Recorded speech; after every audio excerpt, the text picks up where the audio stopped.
And one. What up? What up? What up? Welcome to a special episode of the Sports PSP podcast. Even though it's the highlight of Friday nights, but we're going up tonight on a Tuesday. On a Tuesday. Of course, I can't do the show without the four-time college degree, former military man and veteran. The big homie, I call him the young Charles Barkley.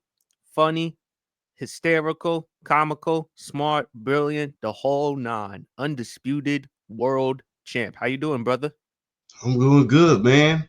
Almost at 110 now. Yes. Almost at 110. The hardest. Hey, man, look. You are to podcasting what Tom Joyner was to radio. PSP is to podcasting what Tom Joyner was to. This is the look. I've done work ever since PSP's put me on. I've done a lot of work with a lot of different I've never seen nobody work as hard as PSP does. I get in the middle of the day, I be in the project, I be doing a project at work trying to implement network plans. Then here come a video from PSP. Like I said, you are to podcast what Tom Joyner was to the morning shows. You work just that hard, man, and I admire that, bro. I love it, man. I gotta you just gotta work hard every single day in order to be great at something. You just gotta love it. You just gotta love it. And what better way to do something that you love than do it with someone that you love and respect? So if you, BRF, Brandon from the block, the whole nine, it just makes my job a hell of a lot easier. As always, it's a pleasure having you on the pot, brother. We got a lot of stuff to discuss on the show. NBA playoffs. Unfortunately, we got to talk about the Zion situation. But let's talk about the breaking news. The New York Knicks fired Tom Thibodeau. I already released the video. I saw your video on TikTok. As always, great job covering the NBA. Also, please go check out Champ's coverage of the WNBA as well. We'll definitely do some more discussions on the Sports PSP podcast regarding WNBA. Champ, I already said I was surprised and shocked with the Knicks firing Thibodeau. This is the first time that the Knicks have been to the conference finals since 2000. Okay. Look, I understand the defensive, offensive lack of adjustments that he made, but if you let him go, who are you going to hire as a suitable replacement? Because we've had this discussion with coaches. They fired quick. They fired like they're throwing rice at a wedding. I mean, Mike Malone, he got fired. Mike Budenholzer got fired. They brought in Adrian Griffin. He got fired for like half of the season, and then they replaced him with Doc Rivers, getting more opportunities than the Kardashians getting men. But that's a story for another day. Thibs, I get he has a reputation of running players under the ground, but the Knicks, for the most part, they were healthy. They got Mikal Bridges. OG was healthy compared to what he was last year in the playoffs. They brought in Karl Anthony Towns. The knock I had with Karl Anthony Towns was those dumb ticky-tack fouls that he was committing. Yes, I understand defensively he is a liability. Do I believe Thibodeau was the reason why the Knicks lost? He bears some culpability, but I can't necessarily put it all on him, champ. The New York Knicks, them turnovers. Them turnovers. I can blame Tom Thibodeau because the New York Knicks game one, they had a big double-digit lead in the Mm-hmm. fourth quarter. For whatever reason, you could say Indiana won it, or you could say that the New York Knicks choked it. And they choked as Tyrese Halliburton, once again, impersonating the great Reggie Miller. Um, Indiana, I got to give them a lot of credit. We'll discuss them later on the show. As for the New York Knicks, man, y'all fans outside of Manny and Kieran, y'all can go jump on the lake for all I care. Y'all were getting on my damn nerves. Y'all were getting on my damn nerves. Go New York, go New York, go. Well, as you said, in the words of Snoop Dogg, big city and dreams ain't always what it seems. And the New York Knicks couldn't handle their business. Game 6, they had an opportunity. We heard the Knicks say Knicks in 7, Knicks in 7, Knicks in 7, and they had their chance. And they couldn't get the job done. Carl Anthony Towns struggled, didn't have a great game. OG, I thought OG did the best that he could. Mikal Bridges, Mitchell Robinson, I'm keeping because he provides me rim protection, block shots, offensive boards. He's going to kick it to any guy who's available out there. But the New York Knicks, they fired Thibodeau, champ. What's next for them? Are they going to hire Johnny Bryant, the former Knicks associate? Are they going to hire Budenholzer? Are they going to hire Michael Malone? What head coach are they going to hire? Because Jim Dolan, Leon Rose, and I did say this on my video, if they hire some other head coach and if they regress, New York Knicks fans are going to blow it. They're going to lose it because they haven't won a championship since 1973.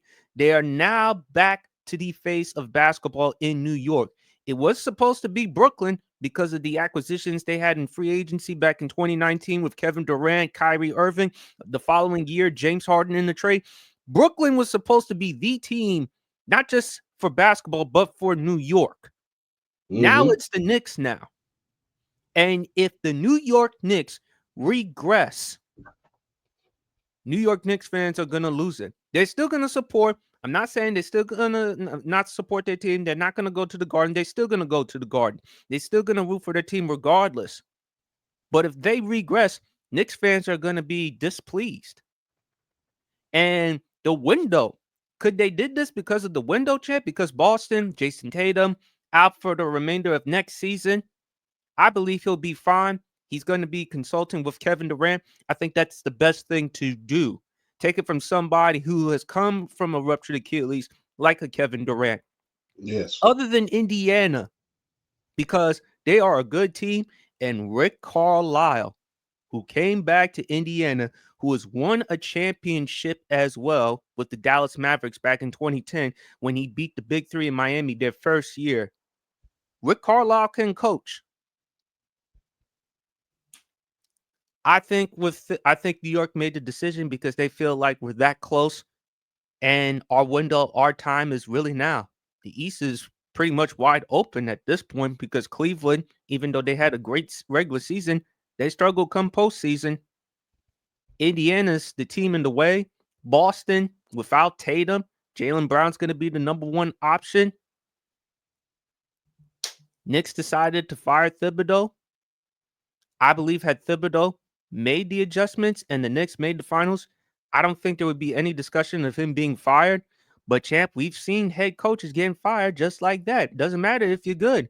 Doesn't even matter if you win a championship. You getting fired nowadays. You getting fired. You getting fired just like the government right now. But that's a story for another day. What are your thoughts? Oh man, that was a good one. Look, I agree. Maybe I'm gonna tell you something from what we say down south. Sometimes you gotta dance with what brought you. Dance with who brought you to the dance. Well, dance with who you brought to the dance. And before Tom Thibodeau, you had 4 consecutive seasons of 50 loss seasons minimum, and now you're releasing. You mean 50 win? 50 losses. They lost 50. They had 50 losses before he got there. Oh, before he got there. I thought you were talking about during his time in New York. Yeah. During his time there, it was an average of 50 wins. But before he got there, it was an average of 50 losses. It was in the lottery darn near every year. So yeah, they were moribund. Go ahead, my bad. No, they were moribund. They were a moribund franchise. See, we all know with Jim Dolan. Yeah, we know what I used to call him King Jimmy. You know, we all know what was going on with King Jimmy. I don't know what was up with, but I digress. Look, you got to dance with what brought you. And the thing is, you don't fire a coach that just got you to the Eastern Conference Finals. That's a discussion that you can have with him. Hey, we got to get you some. Do we need to get you some more rotational players in here? Because you can't keep running these players into the ground. Because that's always been the knock on Thibodeau, no matter where he was. And to be honest with you, I've said this before on your pod, and I will say it again. A lot of people in these little dark little spaces, they blame him for Derrick Rose getting hurt. because he was running those guys into the ground. He runs his starters into the ground. He has to put more trust in his rotation and his bench players. He has to put more trust in them. And that has always been his downfall. That was his downfall in Chicago. That was his downfall in Minnesota. That proved to be his downfall in New York. The thing is this. Although he did that, that's what got him to the big dance. That's what got him there. It did. For the first time in 25 years, New York was back. The last 3 years, there's been actually something to cheer about in New York as far as the Knicks. Now, the Brooklyn Nets was supposed to be New York's team, but New York belongs to the Knicks. You could bring some, it's kind of like the Clippers. You could bring them in there, but you know what? LA belongs to the Lakers. Mm-hmm. You can make as many big name moves as you want to, but the Garden is going to be full every single day. So I think they should have gave him another opportunity, especially considering the East is wide open. You're missing one of the top 3 players in the league for at least the next half year in Jason Tatum. You don't know where Giannis is going to be. He might not even be in the East next year. He might go to San Antonio. That's another team you don't have to worry about. So at the end of the day, you may very well end up having to worry about just the Indiana Pacers. They shouldn't have fired him at this much. I know a lot of New York fans are saying, yeah, he called, but at the end of the day, he is what got you there. When somebody brings you somewhere, you got to take the good with the bad. And guess what, Tom? That's a conversation that should have been had between them and the front office. You're running these players into the ground. They're tired. They look lethargic at times. And we just can't keep doing it. You just can't keep doing things that way. You have to change it up. I understand this is your style of coaching, but at the same time, you have to put faith in those rotational players that are coming off the bench. You have to put faith in them so that the starters are not dry heaving at the end of every game. The thing is, we give a lot of credit to Pascal Siakam, to Tyrese Halliburton, but a lot of unsung heroes came from the Indiana Pacers, came from their bench. McConnell. Yes. Miles Turner. You also had Naismith. You also had Shepard. Nembhard, especially the defense in Game 6 against Jalen Brunson. They are a fast-paced team, champ, and which is why if I'm OKC, I would not be sleeping on the Indiana Pacers. But coaching, Rick Carlisle, I don't think people are giving enough attention to Rick Carlisle as a head coach. I don't think people are doing that either. People don't understand. Rick Carlisle was the coach of that Detroit Pistons team before they went and got Larry Nixtown Brown. Remember that. He was the coach of that Indiana Pacers team during and before Malice of the Palace. He was the head coach of that Dallas Mavericks team, who arguably, I will say, had the greatest playoff run in history. They came out there and washed my Lakers, coming off a back-to-back washed them. I'm not talking about just swept them; they beat them bad. Yes, I was stationed in Fort Gordon at the time. I almost threw my TV off the second floor. I was so mad. They came out there and beat us bad. Then you go out there and you beat James Harden, Kevin Durant, Westbrook. Then you go and you beat the Big Three in Miami, one of the greatest playoff runs in history. And not only that, you are the anchor for that organization for a long period of time, even after Dirk Nowitzki leaves. So you are one hell of a coach.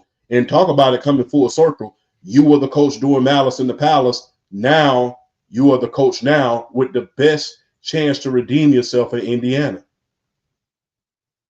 People don't remember that Rick Carlisle was the coach doing Malice in the Palace.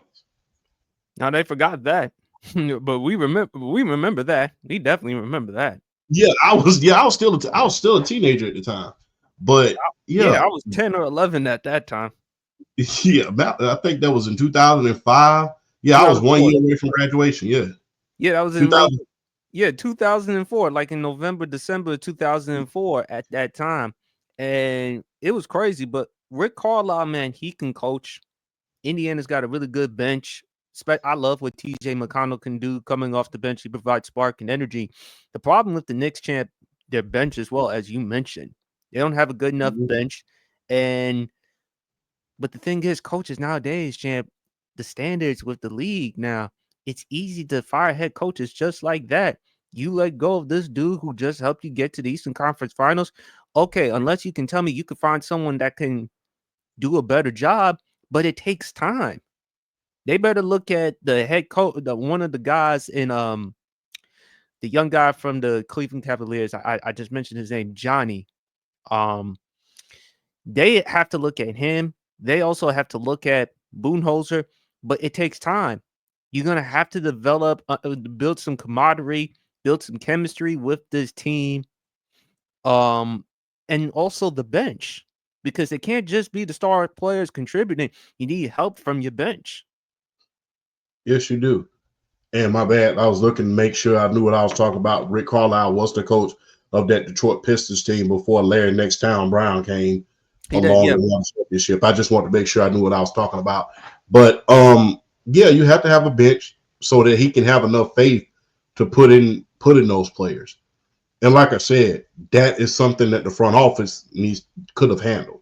And the thing is, you don't need a developmental coach right about now. You either need a coach that has won something, or you need somebody that's ready to come in and hitting the ground running.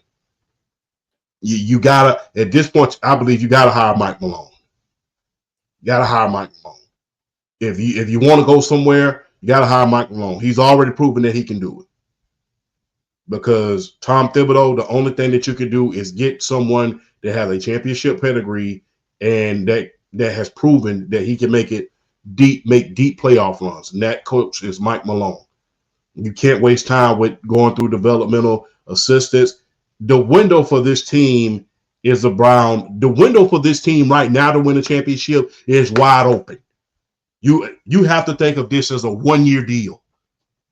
This is the opportunity for New York to win a championship and really be truly back. The New York Liberty is already won a major championship, the first major championship in New York since I think 2011. So for basketball to be truly back in New York, the Knicks have to win. And this coming year is the year for that. Jason Tatum gone for almost a year. Giannis may not be there. There's rumors going around about the Cleveland Cavaliers about possibly busting up a few players off that team. So the opportunity is wide open. And you got to think to yourself this. There is a such thing of a team just being the better team. Indiana was just the better team. Indiana was just a better team. And when you're the better team, guess what? Of course, it's going to look like you got ran off the floor and somebody ran your shoestrings off. But guess what? They were just a better team. And they were just better Right. during that time. Mhm. And sometimes when you're coaching against a coach with a championship pedigree like a Rick Carlisle, guess what? You have to pull out all the stops and you have to make the necessary adjustments that you really don't want to. You're talking about a guy who outcoached Eric Spoelstra, one of the best coaches in the league. Yes. A guy who And was outcoaching who outcoached Phil Jackson to the point where he blew my Lakers off the floor back in 2011. yes. You have to be able to make those adjustments. So when you have a talented team like the Indiana Pacers and you're going against head to head with a coach with a championship pedigree, not only as a coach, but as a player, as part of the 86 Celtics, then guess what? You have to pull out all the stops and do things that you're not necessarily comfortable with. Comfort is the enemy of progress. And when you keep doing the same thing, guess what? Eventually, the things that brought you to the dance is gonna be your undoing, which is unfortunate for Tom Thibodeau. But unlike a lot of other coaches, I think he deserves to get another job. I really think that he does. I think he'll be coaching again pretty soon. I really do. And don't be surprised. Every time he goes somewhere, success follows. Chicago, he had the MVP, Derrick Rose. Jimmy Butler bought the best out of that team. Went to Minnesota, bought the best out of that team. Now he went to New York. And guess what? Jalen Brunson was the Clutch Player of the Year this year. And he got Coach of the Year. And yay. You can't. And another thing about it, that Coach of the Year is a curse. You know, remember Casey? Remember the Toronto Raptors coach Casey got fired after winning Coach of the Year. So that's an awkward moment within itself. You know, you win Coach of the Year, then you get fired the same year. Like, damn, am I really that good? So, you know. I mean, it's unfortunate for Thibs. I hope he lands back as a head coach. I think he did a really good job 4 out of the 5 years as the head coach for the New York Knicks. He helped them get to the playoffs. Definitely some excitement for the New York Knicks. I mean, it's a conflicting decision because on one breath, you can't really necessarily knock it too much because Thibs' lack of adjustments in the playoffs. And if they had a better head coach, they wouldn't have the situation and they wouldn't have lost in the playoffs to the Indiana Pacers. But this is the first time you've been to the Eastern Conference Finals since 2000. And you're bringing a lot of excitement back to the Garden, back to New York City. And if you fire him and if you get somebody else, and if they regress, it's going to look bad for James Dolan and Leon Rose. And for James Dolan, you've been lucky the past 4 out of 5 years because people have paid much less attention to all the on and off the court situations with the New York Knicks, such as you banning and kicking fans from the Garden because they had the audacity to say sell the team, kicking Charles Oakley out of the Garden, one of the most beloved New York Knicks players. Let's not forget what happened, I'm sorry, with Anuka Brown Sanders. Yeah. Let's not forget that. And Spike Lee. Remember Spike Lee was having trouble getting into his normal interest that he normally does. They told him he had to go to another exit and stuff like that. I'm like, bro, really? But I don't understand that with Spike Lee, given the fact that he's been a loyal fan, even when the Knicks in bad days, still riding for the Knicks, still supporting the Knicks, still marketing the Knicks. So with Jim Dolan, you better make a smart decision because if not, and if it doesn't work out, New York Knicks fans are going to be furious. I don't understand why New York Knicks fan will be furious. I mean, when I watch guys like my guy, I call him to go to New York. When I watch Jones for Sports, guys like those guys, great New York guys, they're glad that Tibbs is gone. They are. They was giving them hell during the playoffs. I mean, they're running the players into the ground. Glad that Tibbs is gone. So, I gave you what you asked for. Yeah. It's kind of like you asking me. He's like, "Hey, champ, you want a piece of cake?" And you give me a piece of cake. And I say it's nasty. Okay, I gave you what you asked for. You said, I mean, that's the thing. But here's the thing, champ. New York Knicks fans, they're looking at this right now. This is the best opportunity to win a championship. They ain't got much time. You better capitalize right now. Like I said, they got to go get Mike Malone. They have to. That is a must. He is a must go get. You can't waste time with assistants. You have to go get somebody proven with a championship pedigree who has deep playoff run experience.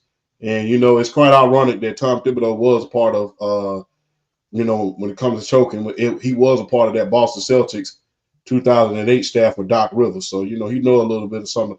He got it honest because that was his boss, Doc Rivers, at one point. So he was part of that team. So New York Knicks will never do it. I would love to see them hire Mark Jackson. That'll never happen because they want to win right now. And considering the situation with Mark Jackson going back to Golden State, I don't think so. I don't know what. I still have been doing a lot of research. Every time there comes a coach opening, I try to figure out, and I just go through a lot of other things outside of his beliefs. Outside of his beliefs, I said, because it made people uncomfortable. But Especially at this outside, particular month right now. yeah, yeah, the mental health month, yeah, we'll leave it at that. But outside of his belief, I don't know what he did.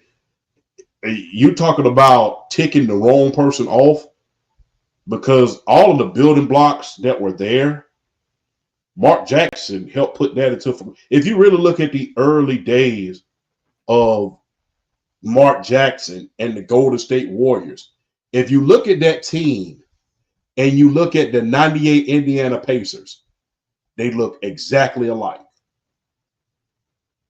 They look exactly alike. The only difference is Mark Jackson was not necessarily a shooter. He was a slasher. But if you look at that 98 Indiana Pacers team and you look at that Golden State Warriors team and you look at the offensive paralysis that they had, it was so similar. The way they would do pick and roll on the 3-point, how they used to get Reggie Miller out in open space. Same thing how they did stuff with Steph Curry. If you look at 98 Pacers and you look at that team in Golden State, especially during the early days under Mark Jackson, they look damn near identical. They do. It's Mark Jackson. I mean, ever since his time in Golden State, and by the way, he did help revolutionize basketball by bringing in the greatest shooting backcourt in Steph Curry and Klay Thompson. He can't get a job. It's like he ostracized, he blackballed. But with the Knicks, man, Thibs, I give him a lot of kudos, a lot of respect. I would know because I am a Chicago Bulls fan. I appreciate the job that he did. Could it be because he ran players under the ground with the New York Knicks, which led to the fire or the lack of adjustments? Who knows? But during his time with the New York Knicks, he finishes with a record of 226 and 174, as well as a playoff record in 24 and 23. So hope Thibs lands back on his feet. Wish him nothing but the best. Let's talk about the Indiana Pacers, champ. First time since 2000 as well, they get to the NBA Finals. Pascal Siakam won Eastern Conference Finals MVP. No surprise there because of his performances in games 2. Tyrese Halliburton. Because remember, his peers, they voted him the most overrated player in the NBA. You can't call him overrated. You look at Indiana, you look at Rick Carlisle, like I said, their bench, you look at what TJ McConnell does, you look at Shepard, you look at Nembhard, they've got some nice players. Now it's gonna be a problem for them to go up against Oklahoma City because of what they do defensively, the length, but Indiana can match up with their scoring and their fast pace.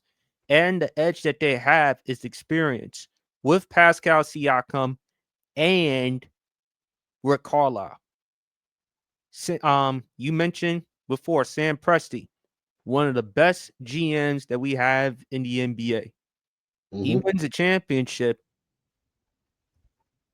This will add to his legacy. I mean, because you look at it, as you mentioned, 2012, greatest team to have never captured a championship. You have 3 first ballot Hall of Famers in Kevin Durant, Russell Westbrook, James Harden. Each of them have won league MVPs, perennial all-stars, perennial scoring champions. You also had a good young squad. You also had Serge Ibaka, who can hit the mid-range shot, who can block shots, athletic. What do you think about the Indiana Pacers versus the Oklahoma City? Who do you have winning the series, the finals? I want the Indiana Pacers to win. The basketball capital of the world. Because people don't understand what Indiana means to basketball, what basketball means to Indiana, and vice versa. People don't understand that the largest crowd to ever see a high school basketball game came from Indiana, was in Indiana. Over 100,000 people showed up to see a high school basketball game in Indiana. Basketball is to Indiana what football is to Texas. Yes. I'll say that again. Basketball is to Indiana what football is to Texas. There's one basketball place you forgot regarding the state. That's right up there with Indiana. What was that? North Carolina. North Carolina. North Carolina as well. But I really want Indiana to win. I really do. And the thing is, people don't understand it. And I said this on my pod last night. Well, our pod, BRF and Flash, out to those two guys. I said this on our pod last night. It wasn't just him being put as overrated by his peers. Remember the Olympics. Because remember, Jason Tatum wasn't the only one that really didn't get a lot of playing time. Tyrese Halliburton didn't get a lot of playing time in the Olympics either. And there was a lot of memes on him when when you're a teacher, when you do a group project, and everybody else do all the work, you still get an A. And Tyrese Halliburton and Jason Tatum was sitting there with that on. I think they were also knocking them because just like me, something with the light skinned people, I don't think so. I think that had very little to do with it. I think that when you are a great player, when you sitting on the bench, there's always little trolls here and there. Like what you doing on the bench? You're supposed to be one of the great players. And people was comparing him more to John Stockton than he did Magic Johnson. Because they say that his play looked kind of bland a little bit. And things like that. Saying his play style was a little bit bland. Now they're saying that, now that they're getting fast breaks and running people's shoestrings off, now they're comparing him to Magic Johnson. So I think that will be great for Tyrese Halliburton and for the basketball capital of the world to finally capture an NBA championship. Not to mention the history of the Indiana Pacers with the ABA.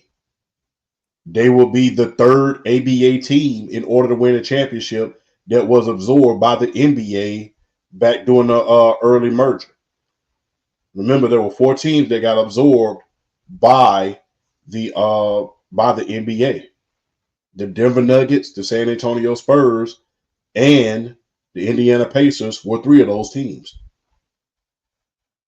So that would mean a lot to them as far as being the basketball capital of the world.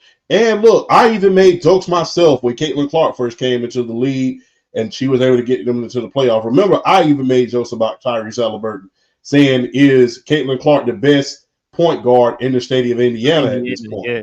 And then I thought I was the only one saying that. It was all over the internet.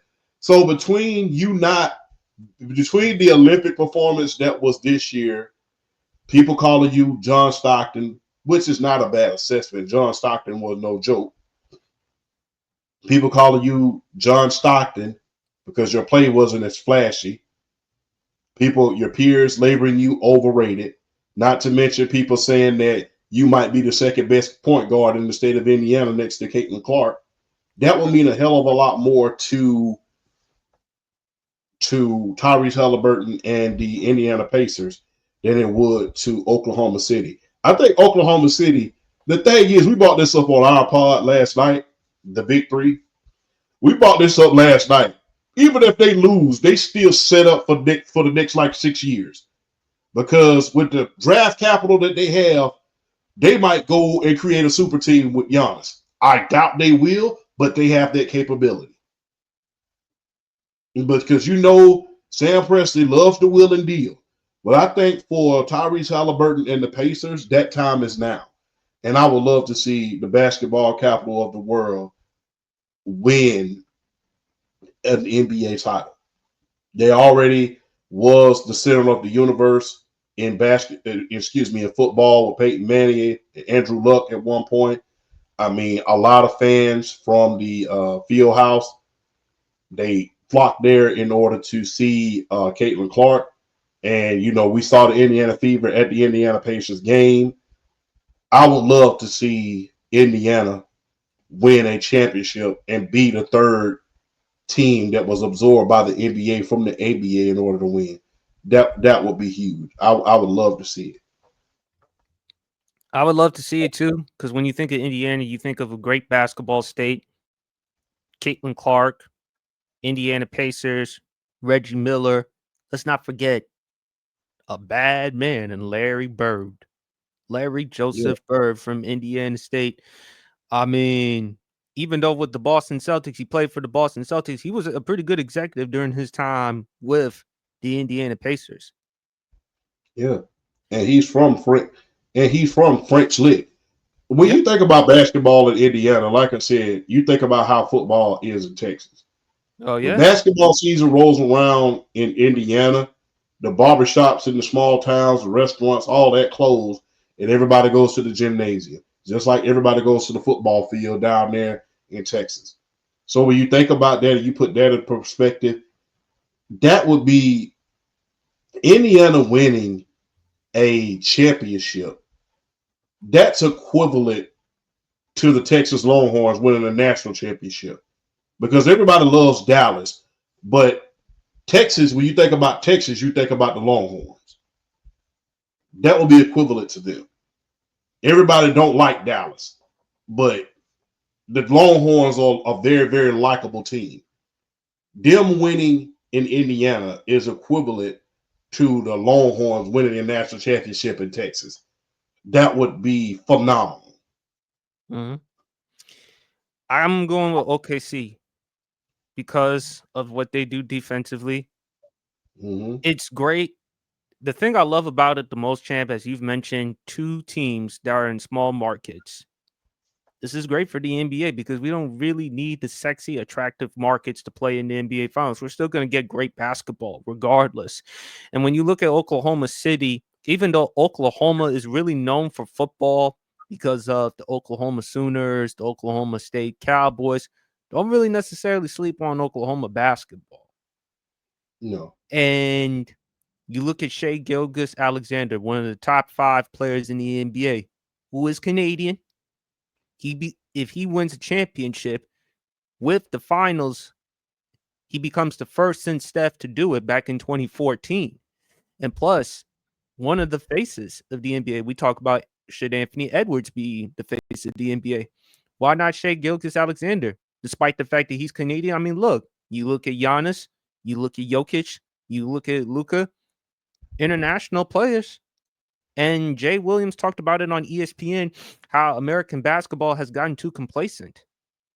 With the AAU basketball, the competition, you look at European style basketball, the physicality, the toughness, the mental, the cerebral component, how the way they eat, sleep, and breathe basketball and compete night in, night out.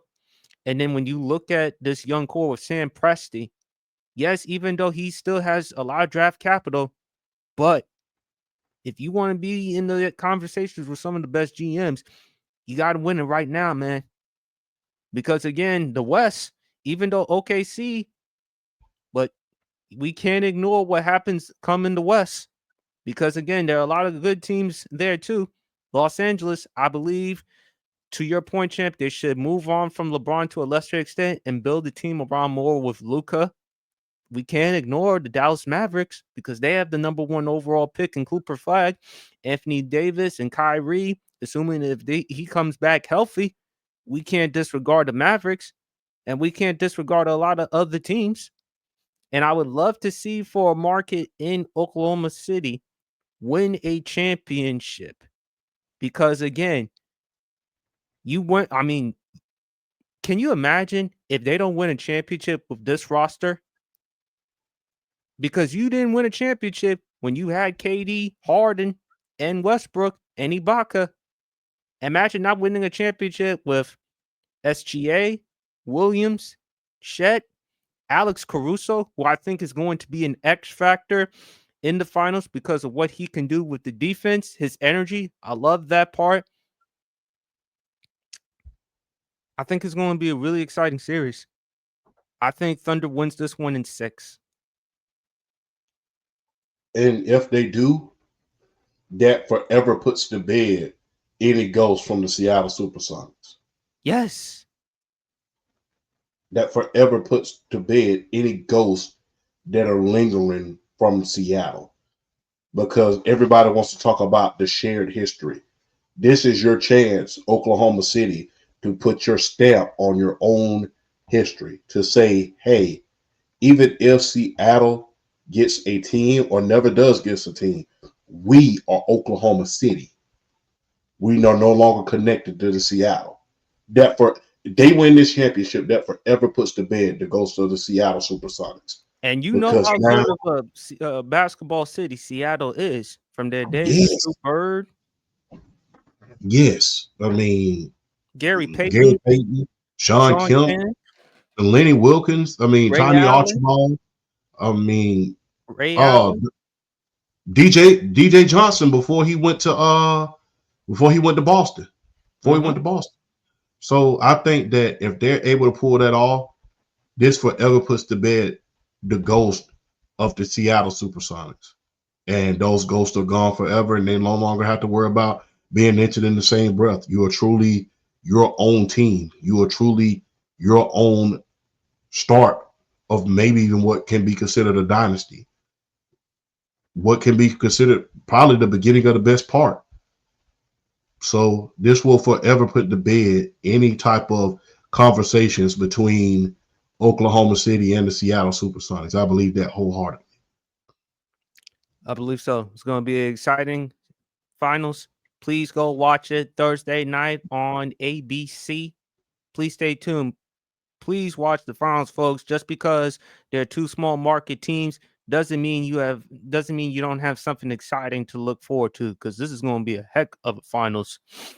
Unfortunately, champ, regarding basketball, Zion Williamson,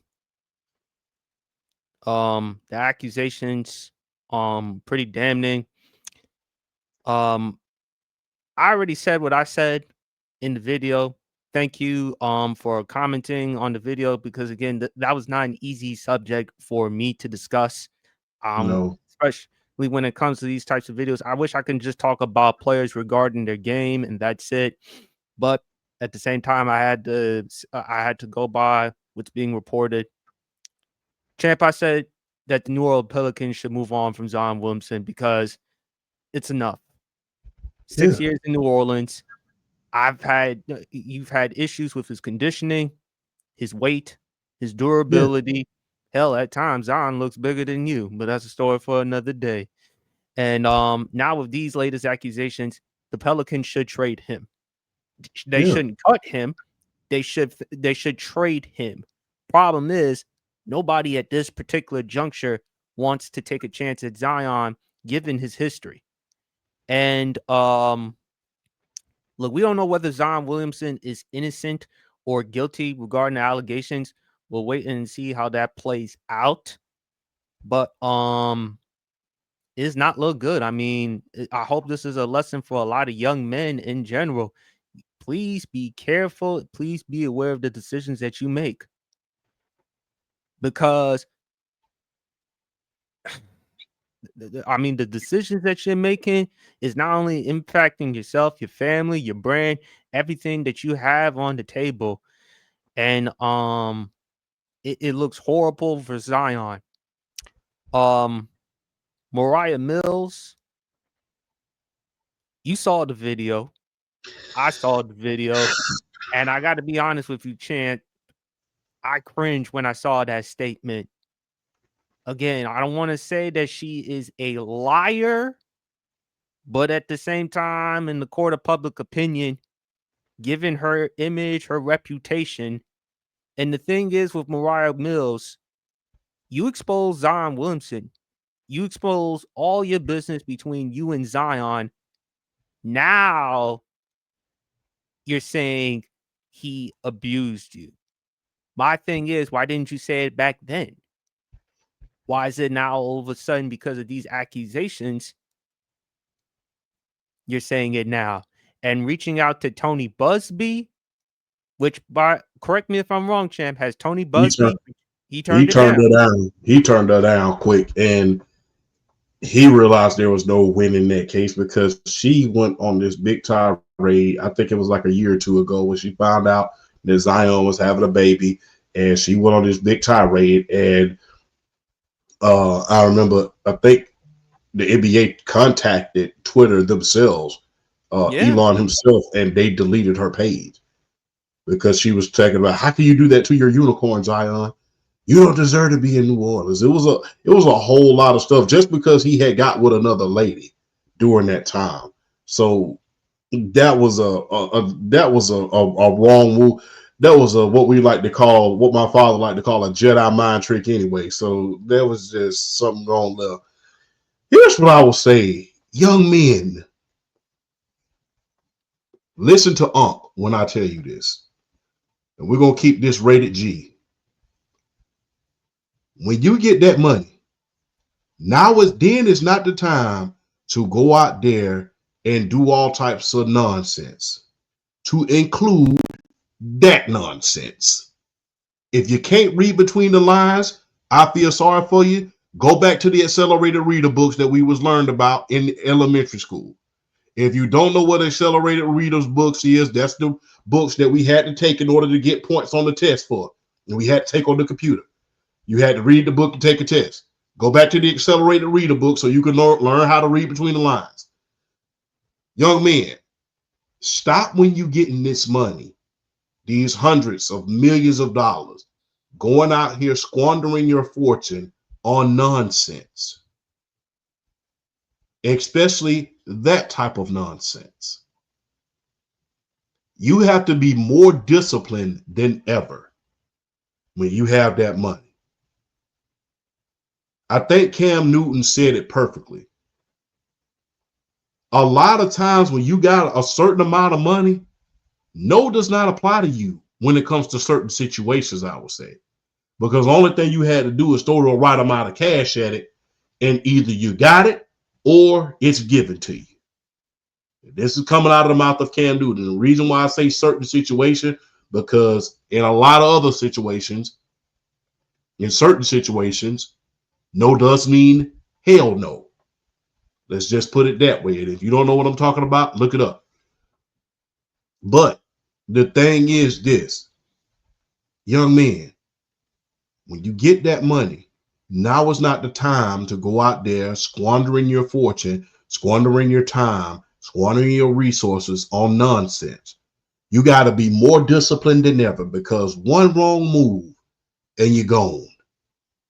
You only got to mess up once. Be a little slow, be a little late, just once. And when you're messing up fast and picking up speed, how are you not going to never be slow? How are you not going to never be late? So young men, take heed to Unc's words. When I was young and I first got an army check, the first thing I wanted to go do is buy every video game and buy every pair of Jordans that I could. My closet was full of them at one point. My shelves was full of video games and all type of comic books and stuff like that when I turned 19. And this is just an army check. I didn't have nearly as many resources as a Zion Williamson did. My first army check was $500 back in 2006. And with that check, I bought every pair of Jordans I could back when they were still $100. And I bought a whole bunch of video games and comic books. And after that money was gone, I realized, hey, you have to be even more disciplined when you're handed a lot of resources. Because what happens is when you're reckless with those resources, you end up either needing them later on, or you end up giving them to the wrong people. You hear about a lot of these athletes going broke. You hear about a lot of these athletes going bankrupt, less than 2 to 3 years out of ball.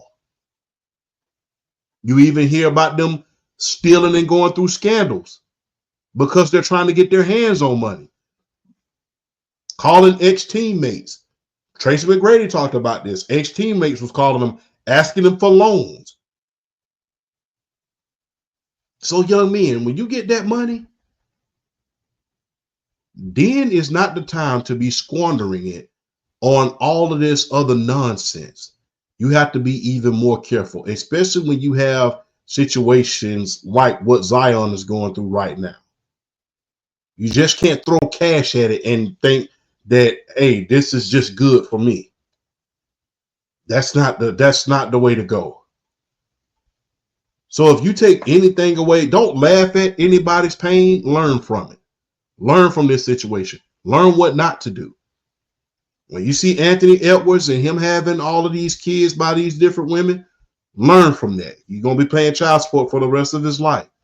When you see certain situation with certain hip hop moguls, learn from it. Learn about discipline. You ain't got to be out here just doing the most. Just because you got money doesn't mean you have to be doing the most. That does not mean that. It means that you have additional resources that normal people do not have. You don't have to go out here and do the most. That shouldn't be the first thing that you do when you get money, is try to go out here to every club, go out here and go out to the West Coast, go to Miami. You have to practice even more discipline, because as hard as you work for your money, there's at least 5 to 6 people working just as hard to get it away from you. So take heed to Unc's words. Stop going into the clubs every night, trying to throw your money at relationships that don't need to be brought into fruition. Leave that bottle service alone. Stay out of these little cars that is not going to be worth anything once you drive it off the lot. Just because you got money, that doesn't mean, just because you can do it doesn't mean you should. So take heed to that. Learn from this situation. As far as Zion is concerned, young man, it is time. Stop. You getting that wise tap on the shoulder before somebody takes you out. You always get that little tap on the shoulder before you do something, before you dive into that deep end. Stop digging your own grave, because right now that's what you're doing. You're squandering your talent. You're squandering your basketball career. You're giving away your money. You're putting yourself in difficult situation that even if your name is cleared, people are going to remember that. And if you don't believe that even if your name is cleared, that people are going to remember that, look at the late great one. Look at Demamba. Look at Demamba. Kobe. Even though he passed, even though he did a hell of a lot for the community, he was a basketball mogul, the first thing that people brought up was the incident in 2004. That's the first thing everybody brought up. So even if your name, even if that goes away, people are going to always bring it up. Like I keep saying, 1,000 attaboys is erased by one aw shit. Zion, you're probably going to be traded to another team. I don't know who it's going to be to. But wherever you go, you got to watch yourself. Your condition is already bad. Your habits are already bad. Your basketball is beginning to suffer. You're not available. Now you got a whole lot of lawsuits coming your way. And on top of that, you have people that are not supposed to be in your circle, that wasn't supposed to be in your circle in the first place, now trying to exploit you out of money. Learn these lessons and humble yourself. Ain't nothing wrong with eating a little humble pie. And this is that humble pie that you might be needing in order to sit your behind down. Because you're squandering your abilities. You're not keeping yourself in shape. You're not going to the gym. You should be in prime shape. Instead, you're out here and all of this extracurricular activity is going on. Zion, it's time, man. sit down, work on your craft so you can get another huge contract. Because the way it's going now, you're not going to be in New Orleans for very much longer. And when you go to this next team, you're going to be up for another contract within the next 2 years. Do you really want to be out of the NBA in less than 10 years? I don't think so. And the thing is, you got to look at not just that, you got to look at your endorsements. You got to look at things that are off the court, your businesses. The path you take is not your own. Zion, it's time to settle in and settle down. Lock in on that basketball and leave all these extracurricular activities alone. The last person that you need to be involved with is a Mariah Mills. That's the last thing that you need to be involved with, my friend. Trust me. That's the last thing you need to be involved in. Because she's been embarrassing herself for a very long time. Remember the Wendy Williams show? Remember the tattoo that she got on her face with Zion's name? Yes. Young man. But whatever you got going on with that, leave it alone. But leave well enough alone and learn your lesson. Yeah. Because that right there, what you're doing is false, my friend. And now you're getting played false. The blindest person in the world champ is the one who can't see but chooses not to see. Yes, and the thing is, look, it's right in front of you. It's right in front of your darn face. Leave it alone. Stop. Stop. That's enough. You're squandering everything. It's kind of like, remember when Chris Jericho had that commercial, you know, the Jericho, oh, you're ruining everything. That's what you're doing, Zion. And this is that. And this might be a tap on the shoulder that you need to say, hey, it's time. Because guess what? You're going down the dark path of destruction. Because the way you're going right now, you're going to be out of the league in less than 2 years. Bus talks are going to start coming up. People, I don't care who you is. You go get roasted for messing with Mariah Mills. I don't care who you think you is. You finna get roasted on this internet. Oh, you finna get roasted on Beyonce Knowles' internet. Nobody gonna forget that situation. Ain't nobody forgetting that. Ain't nobody gonna let you live that down. No matter what you do, you're not gonna ever be able to live that down. So you're ruining everything. Stop what you're doing. Take a step back. Take a deep breath. And make sure you get back on the right path. Because the way you're going, the downfall of you is going to have to be studied for a long period of time. And you don't want that. Champ, well said, as always. I'm afraid if Zion Williamson doesn't get his act together, sooner or later, he's going to be out of the league. There's still hope for him because he's only 24 years old. And when healthy, no one is saying that Zion Williamson can't play. Of course, he can play when healthy. But when has he ever been healthy? Problem with Zion is his focus, his lack of focus and undiscipline, which is why he has to exercise better judgment on and off the court. Even though I'll use the words, and even though he's in some allegations as well, Shannon Sharpe always says, surround yourself with people who will tell you what you need to know, not what you want to hear. I think too many times with a lot of these young athletes, young people in general, champ, they surround themselves with people who will tell them, yeah, you can do this, you can do that, instead of somebody telling them, no, you got millions of dollars. You signed a big fat contract with New Orleans. You have yet to this day haven't even played one playoff game in your entire career. You've had issues with your weight. We've had issues with your conditioning, your focus, your discipline. And it's getting to a point, Zion, enough is enough. New Orleans, I believe they should do everything they can to trade him. because after 6 years, it's a failure. Doesn't for what for whatever reason that it is, it's a failure. And look, that's on New Orleans, but it's also on Zion Williamson as well. Because they feel like with money and fame it changes you. No, makes you more than what you already are. So if Yes. you were this way before, imagine what you're gonna be once you have it. You become Yes. even more than what you already are. And I think, champ, somebody, Zion needs to have somebody getting into his ear, whether if it's his parents, someone around the league.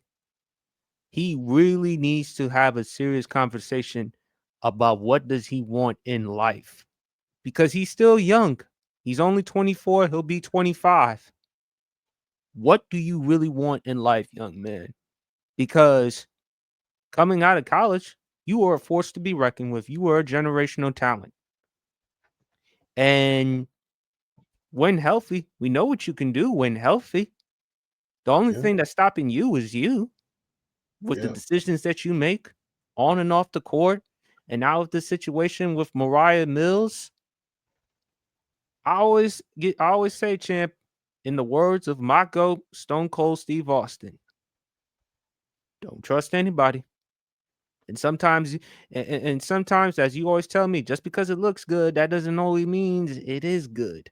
No. And look, I compare Zion Williamson right now, I will say, to how Riddick Bowe was in boxing.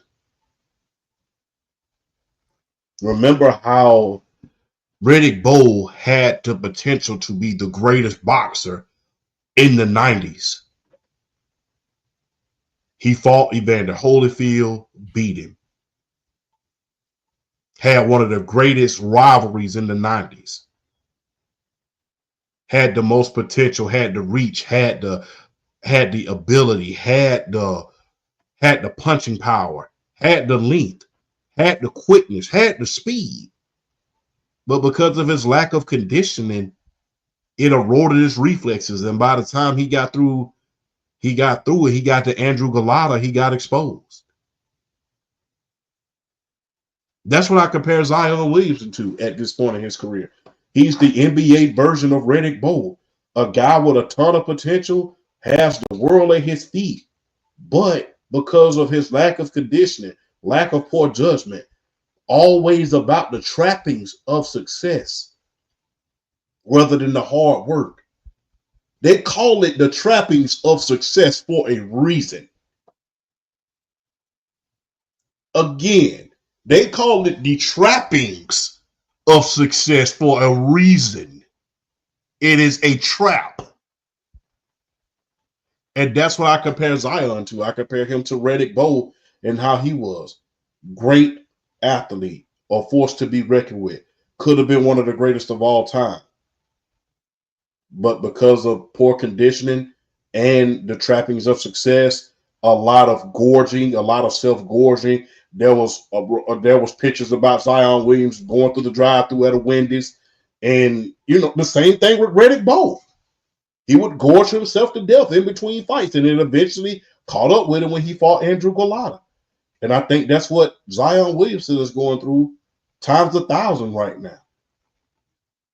Because, you have to have your cardiovascular together in the NBA.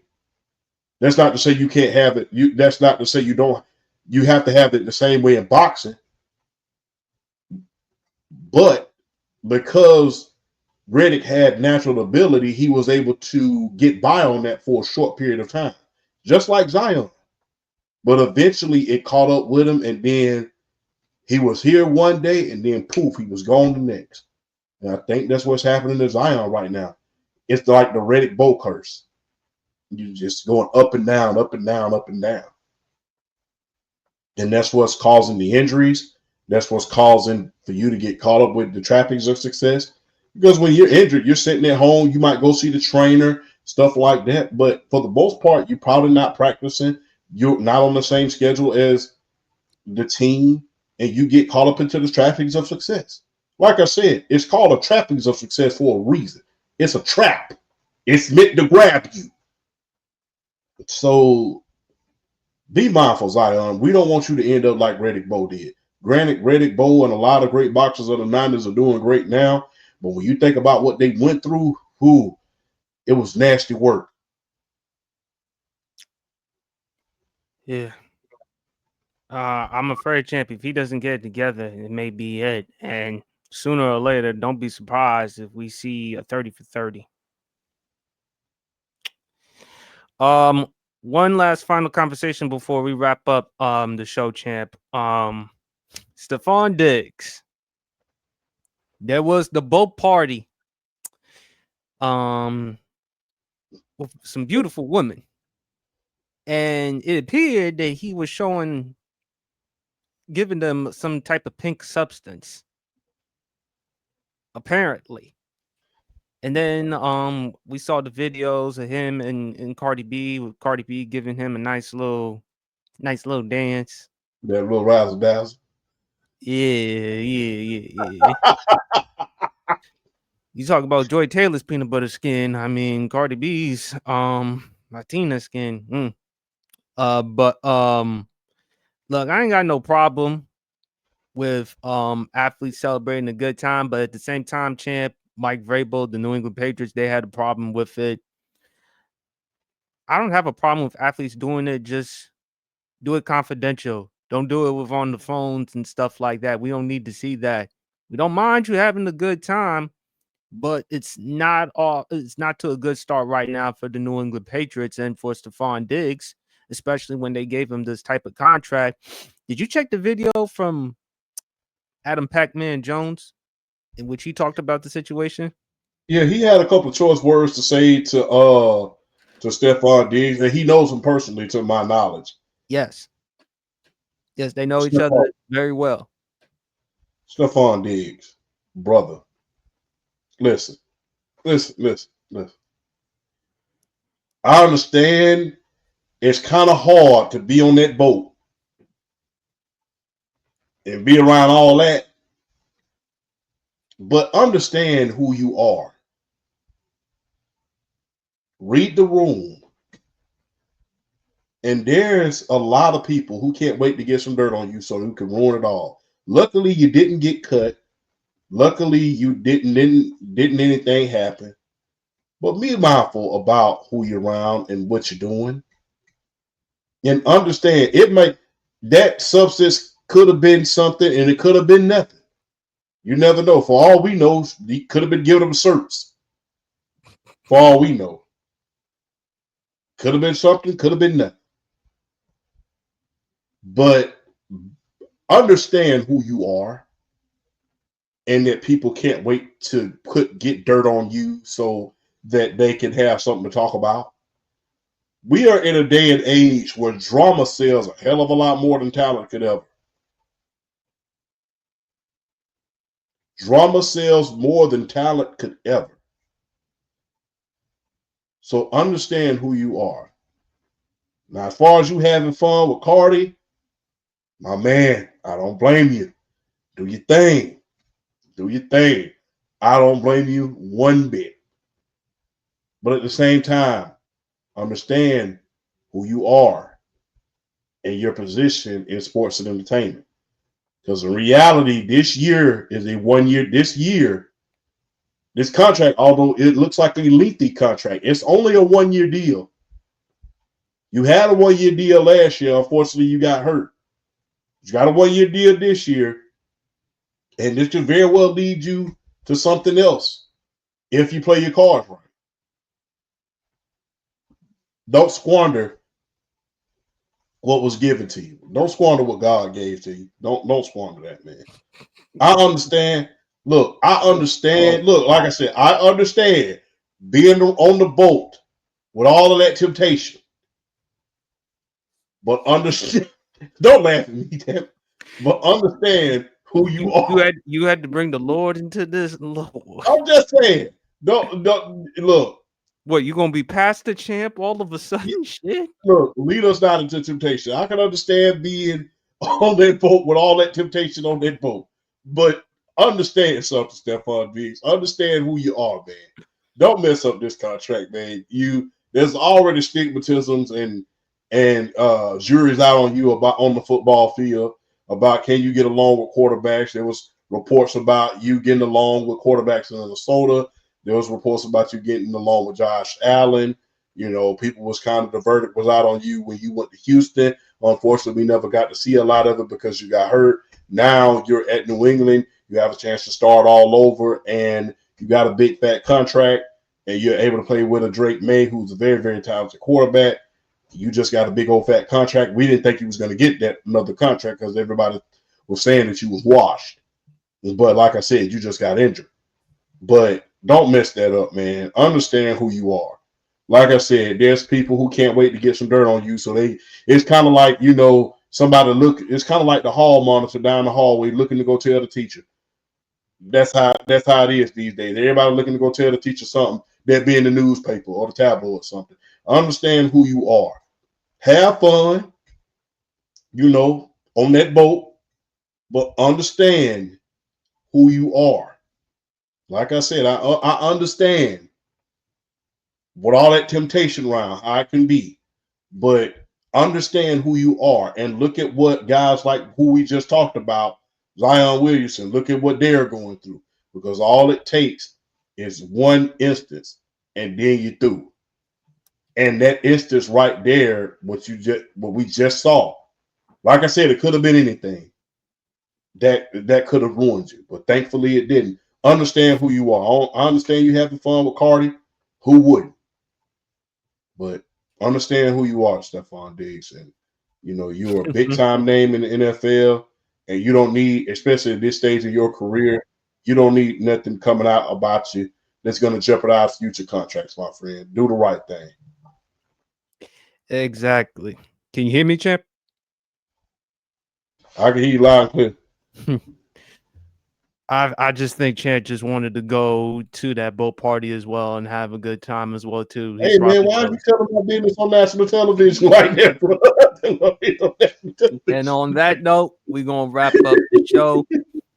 Undisputed World Champ. Any final words for you, man? Thank you. As always, it's always a privilege, a pleasure, and an honor to be on here. Be on the Sports PSP podcast. Like I always say, always gonna pay homage. You pay homage to the people that brought you along. And if it wasn't for the Sports PSP podcast or Sports PSP himself, wouldn't be no Undisputed GOAT podcast. Wouldn't be a lot of these podcasts that I'm doing. And I appreciate that. Thank you for having me on the show every single week.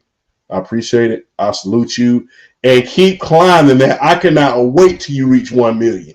I've been saying that. I say that every time. The road to 1 million. I cannot wait till you reach that milestone, man. And somebody give you a big old fat contract and we be seeing you on TV, bro. I can't wait to see that. Well, we're gonna get it. We're gonna definitely get it, and we're gonna definitely do something about it. But as always, man, pleasure having you on the pod. Don't forget Sports PSP pod Friday night, 9 p.m. Eastern Standard Time. We're gonna do a recap of Game 1 of the NBA Finals and so much more. And on that note, we is out. Peace.